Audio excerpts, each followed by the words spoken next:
Dodi Sudrajat pilu Mayang stres imbas kasus skincare, sewa helikopter untuk refreshing. Beberapa waktu yang lalu Mayang adik Vanessa Angel harus jalani pemeriksaan di kantor polisi. Mayang harus menjalani pemeriksaan terkait kasusnya mencemarkan nama baik salah satu produk skincare. Menjalani pemeriksaan Mayang mengaku sempat stres lantaran ini kali pertamanya berurusan dengan polisi. Tak hanya itu, Mayang juga takut langsung dijebloskan dalam penjara. Melihat anaknya yang stres berhadapan dengan polisi, Dodi Sudrajat pun lakukan tindakan yang membuat Mayang senang. Dodi Sudrajat sengaja menyewa helikopter untuk menghilangkan stres Mayang dan membuat sang anak bahagia. Ayah Vanessa Angel itu pun mengaku rela mengorbankan hal itu untuk sang anak. Kalau untuk Mayang apapun akan Dedi lakukan, jangankan untuk biaya, nyawa pun Dedi rela korbankan untuk Mayang, ujar Dodi Sudrajat dikutip dari kanal YouTube Intens Investigasi pada Minggu, tanggal 29 Mei tahun 2022.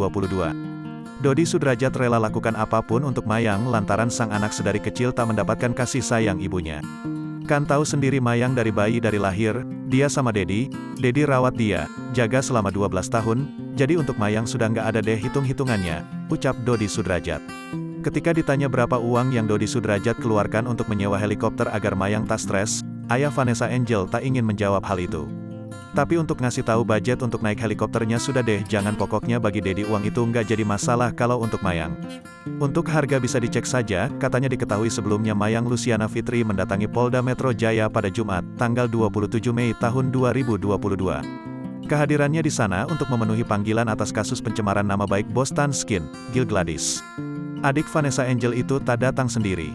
Ia ditemani sepupu sekaligus asistennya, Cynthia. Tanpa banyak bicara, Mayang masuk ke dalam gedung Direktorat Reserse Kriminal Khusus.